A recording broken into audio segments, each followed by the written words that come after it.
a strong El Nino, that can really stifle a lot of hurricane activity in the Atlantic. So we're hedging on the bet that that is likely to at least be an El Nino during this hurricane season.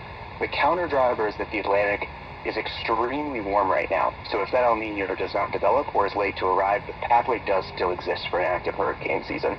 But we're erring on the side of less than the normal activity. Okay, so it still could change, sounds like what you're saying. And interesting, El Nino aside, I feel like last year we were hearing a lot of predictions of the future holding worse hurricane seasons because of global warming.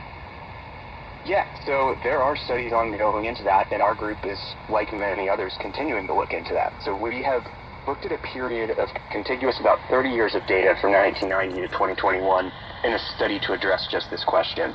And we're finding a few key things about what the future climate holds for our trends with hurricanes.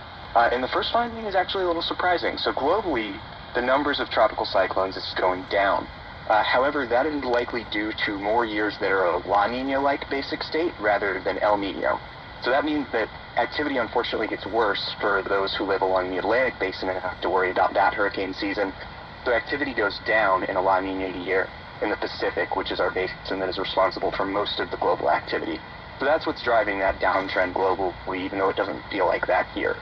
We also see that damage from tropical cyclones has been increasing, and that's mainly due to population and wealth being concentrated along the coast. But the two main climate change signals are that we are seeing more rapidly intensifying storms and more storms that reach that peak category 4 and 5 intensity, much like Ian last year.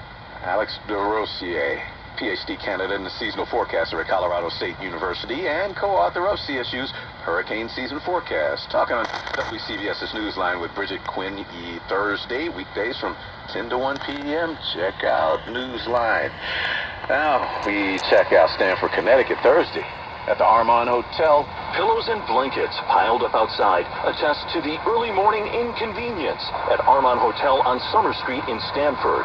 900 guests, many staying here for Passover break, rousted out of bed by a dangerous fire that consumed vehicles in the parking garage attached to the hotel. It was a terrible morning. Like, we woke up at 5 with the fire alarm going off. Everyone had to exit the building. It was hard. We all wanted to go back to sleep. So our top priority is the 900 occupants of the hotel, making sure they're safe, that they have support with water and food. Fire officials say 8 vehicles were destroyed and another 8 significantly damaged. The intense heat raising concerns about the structural integrity of the parking garage. CBS 2's Tony Aiello reporting in Stamford.